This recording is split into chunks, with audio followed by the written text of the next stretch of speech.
Hi viewers, welcome to our channel. Vijayasai Reddy కూడా ఇప్పుడు జగన్మోహన్ రెడ్డి గారికి అగనిస్ట్ గానే ఒక తిరుగుబాటు చేస్తున్నట్టుగా కనిపిస్తుంది. ఆయన పైన విమర్శలు చేస్తున్నారు. కోటరి బయటకు వస్తే తప్పితే జగన్మోహన్ రెడ్డి గారికి భవిష్యత్ అనేది ఉండదంటున్నారు. ఈ కోటలో సజ్జల గారు ఉన్నారు, ఆయనే ఇన్ఫ్లుయెన్స్ చేస్తారని కూడా చాలా మంది మాట్లాడేస్తున్నారు. అసలు ఎందుకు కంప్లీట్ గా విజయసాయి రెడ్డి ఈ స్థాయిలో మారిపోయారు? మరి ఆయన వేరే పార్టీకి ఏమైనా షిఫ్ట్ అయిపోతున్నారు? ఎందుకు జగన్మోహన్ రెడ్డి గారికి అగనిస్ట్ గా ఆయన తిరుగుబాటు చేస్తున్నారు? ఇప్పుడు ఇదే అంశాల మీద డిస్కస్ చేయడానికి ప్రజెంట్ మనతో పాటు టీడీపీ స్పోక్స్ పర్సన్ సూర్యదేవ లత గారు ఉన్నారు. వారితో ఒకసారి మాట్లాడి తెలుసుకునే ప్రయత్నం అయితే చేద్దాం. మేడం నమస్కారం.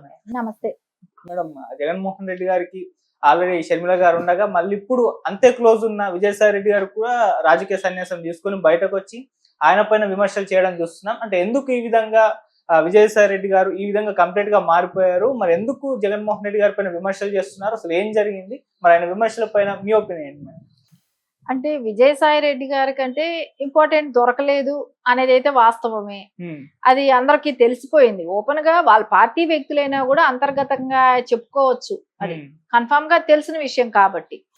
సో అందుకని ఆయన బయట వచ్చి ఈ రోజు మాట్లాడుతున్నాడు. కానీ ఇది గతంలో ఎందుకు మాట్లాడలేకపోయాడు అంటే ఆయనకి బాధ ఉండొచ్చు, ఉన్నప్పుడు ఎందుకు అప్పుడే వెంటనే ఖండించలేదు?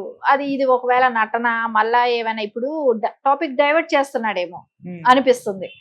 అంటే ఏంటంటే ఇప్పటి వరకు జగన్మోహన్ రెడ్డి కాకినాడ పోర్ట్ కానివ్వండి ఇట్లాంటివన్నీ వచ్చినప్పుడు ఆయన వేరే వేరే పేర్లు తీస్తున్నాడు, కానీ ఇన్సిడెంట్ ని పక్కాగా చెప్తున్నాడా లేదా, కరెక్ట్ గా ఆయన ఆ రోజున ఇన్సిడెంట్ జరిగేటప్పుడు ఎవరెవరు ఉన్నారు, ఏం జరిగింది అనేది ఖచ్చితంగా చెప్తున్నాడా, లేకపోతే డైవర్ట్ చేస్తున్నాడా అనేది కూడా ఇక్కడ ఒకటి అనిపిస్తుంది. అంటే మేబీ ఆయన బాధ ఉన్నమాట అది అందరికి తెలుసు కాబట్టి. ఎప్పుడు కూడా సజ్జల గారిని ఇప్పుడు సెకండ్ ప్లేస్ ఇచ్చుకున్నారు. అధికారం ఉన్న 5 సంవత్సరాలు కూడా సజ్జల గారికి సెకండ్ ప్లేస్ వచ్చింది.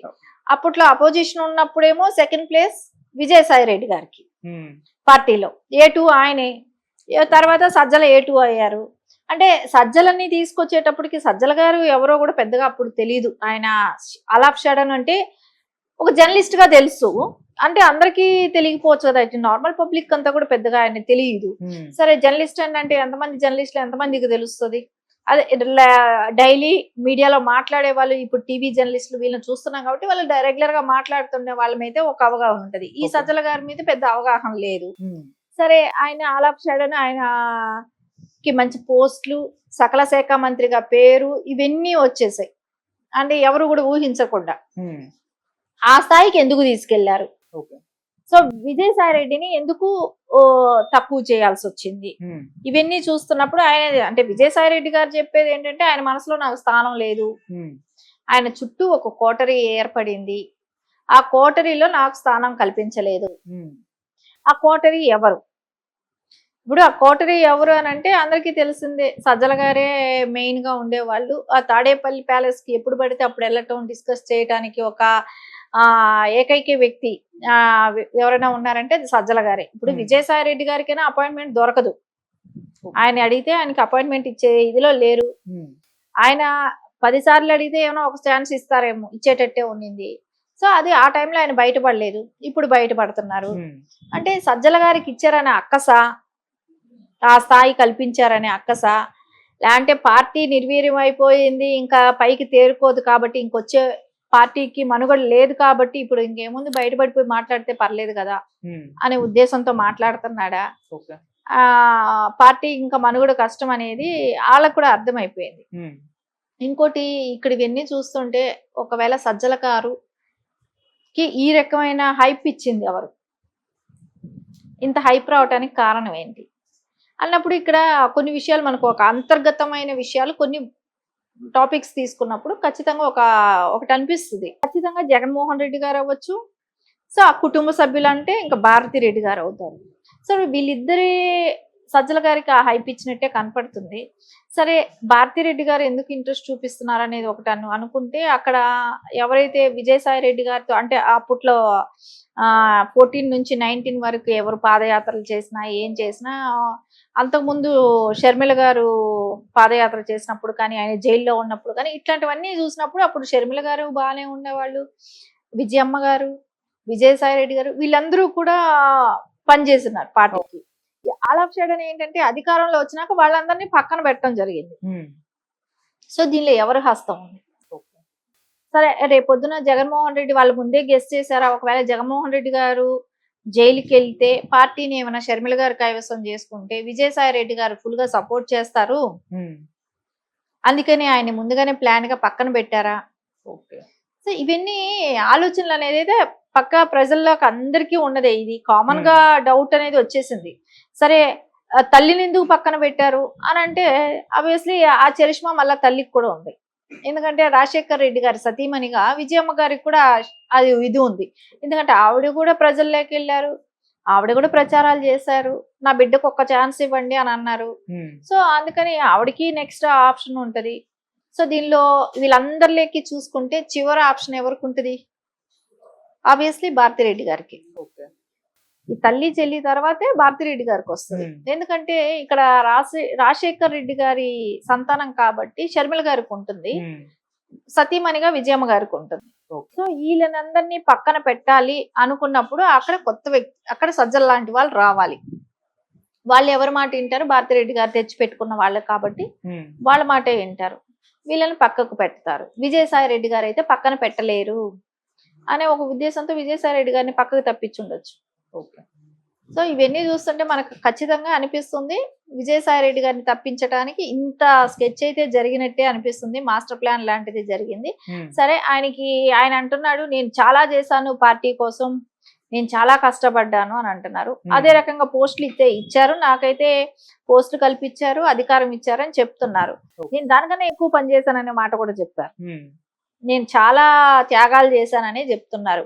ఖచ్చితంగా 3 తరాలుగా నేను త్యాగం చేశానని ఆయన చెప్తున్నాడు. అంటే రాజారెడ్డి గారి టైం దగ్గర నుంచి, రాజశేఖర్ రెడ్డి గారి టైం దగ్గర నుంచి ఇప్పుడు జగన్ గారి టైం వరకు ఆయన నేను 3 తరాలు అంటే వాళ్ళ ఫ్యామిలీలో వచ్చే ఇన్కమ్స్ కానివ్వండి, వాళ్ళకి అంటే సీఏగా చేసిన ఆడిటర్ గా ఉన్నప్పుడు లాభాలు నష్టాలు అన్ని ఆయనకే తెలుసు.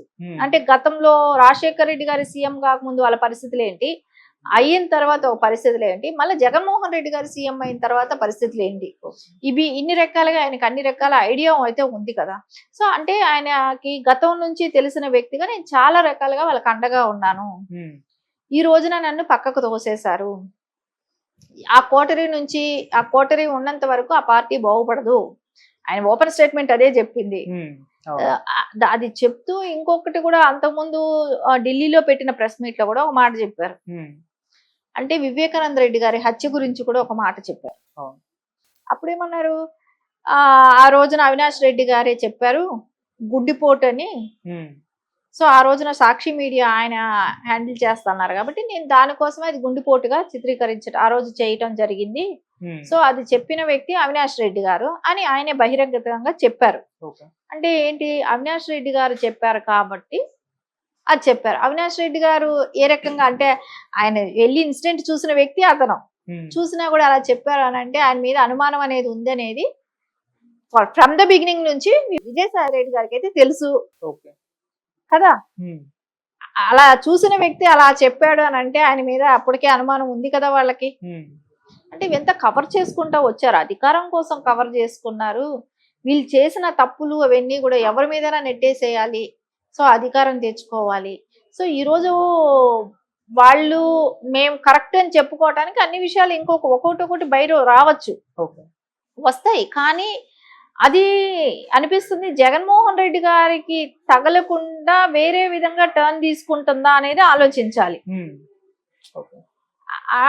అది ఒక ప్లానా విజయసాయి రెడ్డి గారు, అలాంటి స్కెచ్ ఏమైనా ఉందా? ఎందుకంటే ఇప్పుడు వీటన్నిటికీ జగన్మోహన్ రెడ్డి గారు సీఎం గా ఉన్నప్పుడు ఆయన ఎలాంటి యాక్షన్ తీసుకోలేదు. వివేకానంద రెడ్డి గారి హత్య కానివ్వండి, ఈ ఎక్కడ జరిగిన స్కామ్లైనా లిక్కరే కావచ్చు, పోర్టులు కావచ్చు, ఇసుక కావచ్చు, మైనింగ్స్ ఇవన్నీ ఉన్నాయి కదా, ఇవన్నీ రూట్ మారుతున్నాయా అని అనిపిస్తుంది.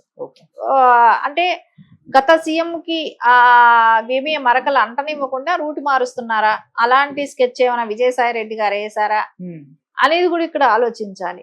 అంటే వీడియోగా తీసుకుంటే ఆయన ప్లస్లు చెప్పొచ్చు, మైనస్లు చెప్తున్నాము. ఇక్కడ విజయసాయి రెడ్డి గారు ఎంతవరకు ఇది నమ్మేటట్టు ఉంది, మీరు టర్న్ తీసుకున్న విధానంలో తేడా కనపడుతుందేమో అనిపిస్తుంది. సరే ఇప్పుడు ఒకవేళ మేబీ కాపాడాలనే ఉద్దేశంతో కాపాడినా రేపు పొద్దున ప్రజలకైతే తెలుస్తుంది కదా. ఇప్పుడు కోడికత్తి కాదు, ఒక టైంలో ఏమన్నారు, కోడికత్తితో అటాక్ చేపించింది నారా చంద్రబాబు నాయుడు గారు అని అన్నారు. ఈ రోజున ప్రజలకు ఓపెన్ గా తెలిసింది కదా ఎవరు చేశారు ఏంటి. 5 ఏళ్ళు ఆయన సీఎం గా ఉండి కోర్టుకు కూడా అటెండ్ అవ్వకుండా, ఇప్పుడు ఎవరైనా ఒకరిని హత్య చేయబోయారు అన్నప్పుడు వాళ్ళ మీద కసి ఉంటది, కోపం ఉంటది, వాళ్ళ మీద సాక్ష్యం చెప్పడానికి అటెండ్ అవుతారు.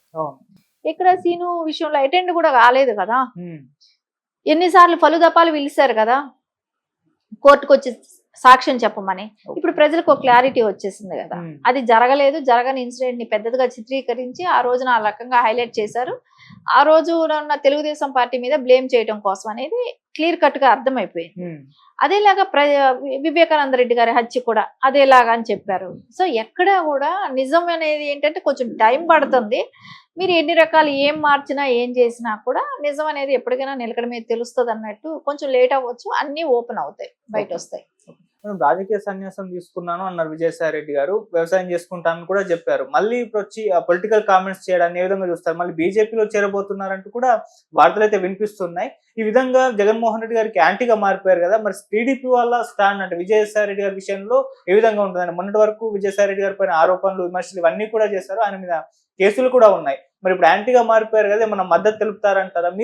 మీరేం చెప్తారు మేడం దీని పట్ల? అంటే ఇప్పుడు వాళ్ళ పార్టీ అంతర్గత విషయం, నాకు సంబంధం లేదు. మా పార్టీలో అవసరం లేదు. ఇప్పుడు మాకేమైనా లీడర్స్ తక్కువ ఉన్నారా, లేకుంటే మాకు ఎక్కడైనా నాయకులు కొరత ఉందా, అలాంటిది ఏమీ లేదు. సో ఆల్రెడీ వాళ్ళు కేసుల్లో ఇరుక్కున్న వాళ్ళు, మాకు అవసరం లేదు. ఇప్పుడు టీడీపీకి వాళ్ళని పిలిపించుకొని వాళ్ళకి ఇచ్చుకోవాల్సినంత అవసరం అయితే ఏమీ లేదు. అది ఆయన ఇష్టం, ఆయన ఏ పార్టీకి వెళ్తారు, ఏం చేస్తారు అనేది. కాకపోతే ఇప్పుడు ప్రస్తుతానికైతే ఆయన ఏ పార్టీలో ఉండను అని అంటున్నారు కదా. నేను వ్యవసాయం చేసుకుంటాను, నాకు పార్టీలో అవసరం లేదు, నాకు రాజకీయ సన్యాసం తీసుకున్నాను, ఇంకా నేను రాజకీయాల్లో ఏ పార్టీలో కూడా ఉండదలుచుకోలేదు అనేది క్లియర్ కట్ గా చెప్పాడు. సరే, ఆ మాట మీద ఎంతవరకు నిలబడతాడు అనేది వేచి చూడాల్సిందే. వన్స్ రాజకీయ అనుభవం వచ్చిన తర్వాత రాజకీయాలు ఇది ఆయన ఒక రాజ్యసభ సభ్యులుగా ఉండటమే కానివ్వండి, ఇవన్నీ చూసిన తర్వాత రేపొద్దున ఏ పార్టీని ఆఫర్ చేస్తే వెళ్ళిపోవచ్చు.